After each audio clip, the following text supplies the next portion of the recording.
Hello and welcome to the class 10th online chemistry classes. And in this video, we will be discussing the topic 3.2 chemical properties of metals. From chapter number 3 metals and non-metals from class 10 NCERT science book. In our previous videos, we have discussed about the physical properties of metals and non-metals. We will learn about the chemical properties of metals in the following section 3.2.1 to 3.2.4. For this, collect the samples of various of the following metals: aluminium, copper, iron, lead, magnesium, zinc and sodium. देखिए हम अब जो chemical properties हम physical properties पढ़ चुके हैं metals की। ये मेटल्स जो होते हैं वो सोनोरस होते हैं, मेलिएबल होते हैं, डक्टाइल होते हैं, good conductor of heat and electricity होते हैं। इसके अलावा वो लश्चर होता है उसके अंदर। तो ये सब फिजिकल प्रॉपर्टीज में आता है। अब हम देखते हैं कि केमिकल प्रॉपर्टीज क्या है। तो आने वाले जो सेक्शन है हमारे यानी जो टॉपिक्स हैं उनके अंदर हम यही पढ़ेंगे कि क्या क्या केमिकल प्रॉपर्टीज हैं मेटल्स की। उसके लिए हमें ये मेटल्स कलेक्ट करने हैं, जैसे aluminium, copper, iron, lead, magnesium, zinc and sodium. So let's start our first topic, that is 3.2.1.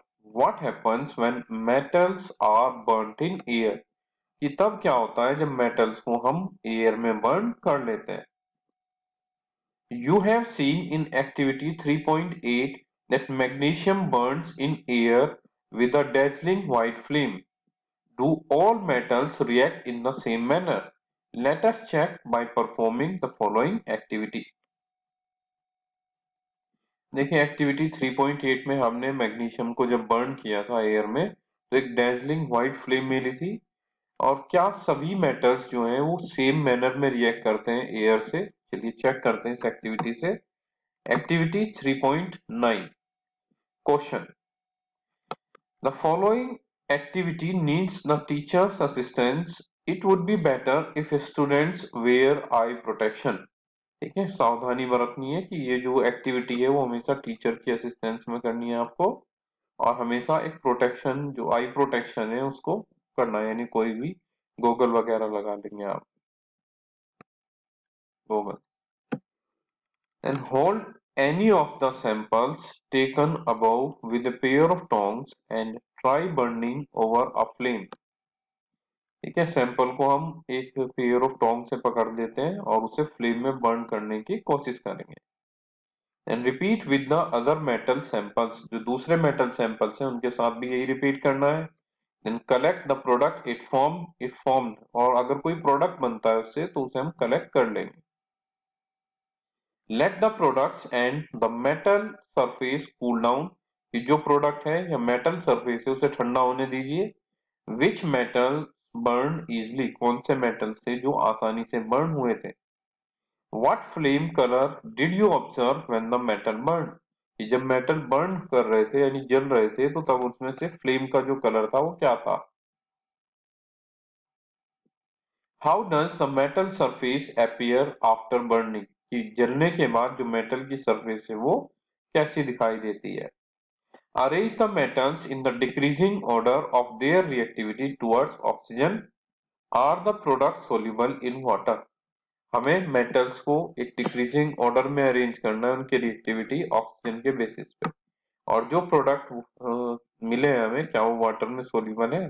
तो answer you will get from here कि almost all metals combine with oxygen to form metal oxide, कि लगभग सभी metal oxygen से react करती हैं और क्या बना लेती है, मेटल ऑक्साइड, यानी metal plus oxygen gives metal oxide. For example, when copper is heated in air, it combines with oxygen to form copper second oxide, a black oxide. यानी जब भी कॉपर को हम हीट करते हैं एयर के अंदर तो वो ऑक्सीजन से कंबाइन करके क्या बना लेता है, कॉपर सेकेंड क्लोराइड बना लेता है। जो ब्रैकेट में सेकेंड दे रखा है यानी ये CuO होगा इसका फॉर्मूला यहाँ पे। ठीक है, ये देख लेते हैं इस रिएक्शन से कि copper when react with oxygen forms copper second oxide CuO formula दे रखा है। बैलेंस करेंगे तो ये two atoms of copper react with one molecule of oxygen and gives two molecule of copper oxide. तो similarly aluminium forms aluminium oxide. Aluminium क्या बनाएगा? Aluminium oxide बना लेता है। And recall from chapter number 2, अगर हम चैप्टर नंबर 2 का कुछ याद है हमें, तो how copper oxide reacts with hydrochloric acid. ये जो कॉपर ऑक्साइड है वो हाइड्रोक्लोरिक एसिड के साथ कैसे रिएक्ट करती है। तो we have learn that metal oxides are basic in nature. ठीक है, मेटल ऑक्साइड्स क्या होते हैं? बेसिक होते हैं नेचर में। यानी कॉपर ऑक्साइड अगर हाइड्रोक्लोरिक एसिड से रिएक्ट करता है और साल्ट प्लस वाटर बन जाता है उसके अंदर, तो हम कह सकते हैं कि जो कॉपर ऑक्साइड है वो बेसिक है, और जो हाइड्रोक्लोरिक एसिड है वो तो एसिड है ही, पहले ही हमें मालूम है। क्योंकि हमें पता है कि जब भी एक बेस और एसिड की रिएक्शन होती है तो हमेशा उसमें साल्ट प्लस वाटर प्रोड्यूस हो जाता है। So, but some metal oxides such as aluminium oxide, zinc oxide show both acidic as well as basic behavior। लेकिन जो ऑक्साइड होते हैं एल्यूमिनियम और जिंक ऑक्साइड के, वो दोनों कैरेक्टर शो करते हैं, एसिडिक कैरेक्टर भी और बेसिक कैरेक्टर भी। Such metal oxide which react with both acids as well as bases to produce salts and water are known as amphoteric oxide। यानी वो ऑक्साइड्स जो दोनों की तरह से बिहेव करते हैं, यानी एसिड और बेस दोनों की तरह से, उसको हम बोल देते हैं amphoteric oxides. An example of amphoteric oxide are aluminium oxide, zinc oxide. Aluminium oxide react in the following manner with acids and bases. Aluminium oxide की रिएक्शन जब HCl से होती है तो AlCl3 यानी ये साल्ट बनता है प्लस वाटर निकला। और जब एल्यूमिनियम ऑक्साइड रिएक्ट कर रहा है एक बेस यानी NaOH से, तो तभी ये साल्ट बन जाता है सोडियम एल्यूमिनेट NaAlO2। क्या बोलते हैं? सोडियम एल्यूमिनेट NaAlO2, और वाटर रिलीज हो जाता है, यानी साल्ट प्लस वाटर मिलता है। तो इससे हमें ये कंफर्म हो जाता है कि जो एल्यूमिनियम ऑक्साइड है वो दोनों तरह से एसिड और बेस से तरह से बिहेव कर रहा है। यहाँ पे ये बेस है और इस वाली रिएक्शन में ये एसिड की तरह से बिहेव कर रहा है। तो इसी वजह से हम एल्यूमिनियम ऑक्साइड को एम्फोटेरिक ऑक्साइड भी बोल सकते हैं। So most metal oxides are insoluble in water, but some of these dissolve in water to form alkalis। कि ज्यादातर जो मेटल ऑक्साइड्स होते हैं वो इंसोल्यूबल होते हैं वाटर में, लेकिन इनमें से जो कुछ है हमारे वो डिजोल्व हो जाते हैं वाटर में और क्या बना लेते हैं? एल्कलीज बना लेते हैं।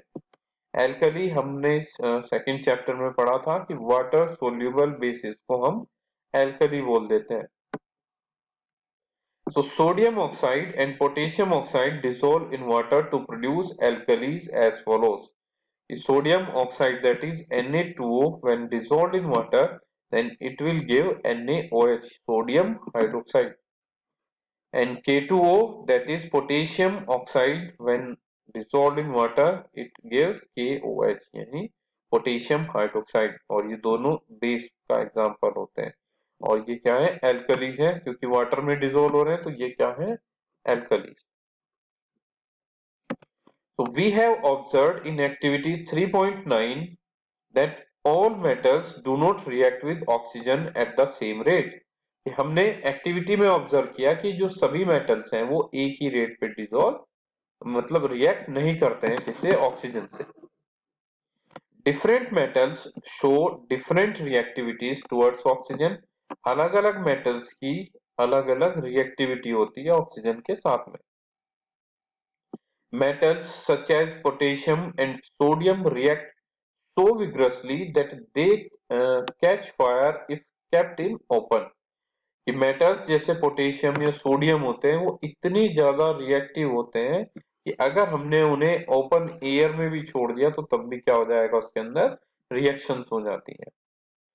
Hence, to protect them and to prevent accidental fires, they are kept immersed in kerosene oil। तो इसलिए उन्हें प्रोटेक्ट करने के लिए, ताकि कोई आग ना लगे उसके अंदर, तो उन्हें हम मिट्टी के तेल में डिसॉल्व करके रखते हैं, यानी डिप करके रखते हैं, डिसॉल्व नहीं डिप करके। इससे क्या होता है कि वो एयर से रिएक्ट नहीं कर सकते और केरोसिन यहाँ पे इनर्ट मटेरियल की तरह से वर्क कर रहा होता है। At ordinary temperature the surfaces of metals such as magnesium, aluminium, zinc, lead, etc. are covered with a thin layer of oxide. और जबकि एक ऑर्डिनरी टेम्परेचर के ऊपर हम देखें तो मैग्नीशियम, एल्यूमिनियम, जिंक और जो लेड है वो आसानी से रिएक्ट कर लेते हैं एटमॉस्फेयर में प्रेजेंट जो ऑक्सीजन है उससे, और क्या बना लेते हैं, लेयर बना लेते हैं oxide. The protective oxide layer prevents the metal from further oxidation। और एक बार जैसे ही ऑक्साइड की लेयर बनी तो अब एल्यूमिनियम फ्री नहीं होगा ऑक्सीजन से रिएक्ट करने के लिए, ठीक है, तो वो फर्दर ऑक्सीडेशन से बचा लेता है। Iron does not burn on heating but iron filings burn vigorously when sprinkled in the flame of the burner. ठीक है, आयरन जो है वो बर्न नहीं होता ऑन हीटिंग, यानी हीट करने पे आयरन बर्न नहीं होगा, लेकिन अगर हम आयरन फिलिंग्स लें, जो छोटे छोटे से पार्टिकल्स होते हैं आयरन के, तो वो बहुत ज्यादा जबरदस्त यानी भयानक तरीके से क्या करते हैं, बहुत ज्यादा तेजी से बर्न करते हैं और sprinkled in the flame of the burner, और एक बर्नर की जो फ्लेम है उसमें चिंगारियां छोड़नी शुरू करते हैं। Copper does not burn, but the hot metal is coated with a black colored layer of copper oxide। Copper जल्दी से जलता तो नहीं है, लेकिन उसका जो हॉट मेटल है वो कोट उसके ऊपर एक ब्लैक कलर का ब्लैक लेयर चढ़ जाती है कॉपर ऑक्साइड की। Silver and gold do not react with oxygen even at high temperature.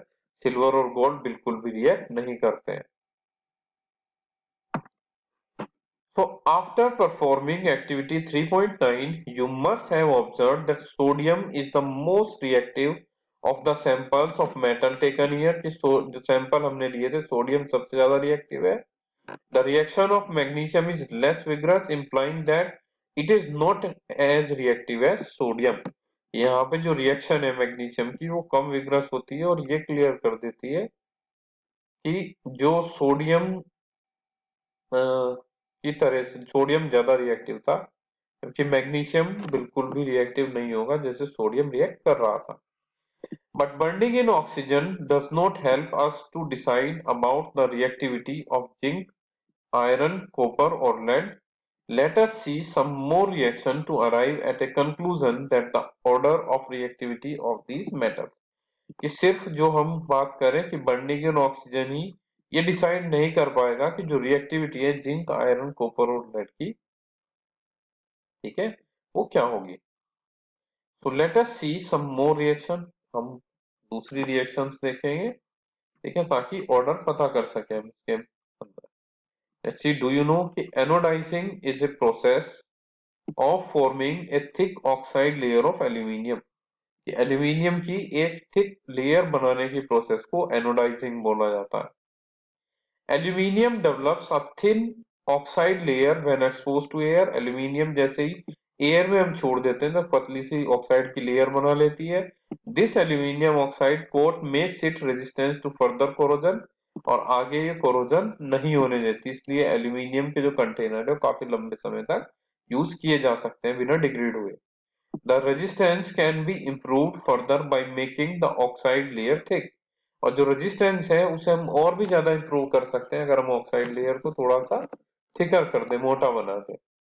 So during anodizing, a clean aluminium article is made the anode and is electrolyzed with dilute sulfuric acid।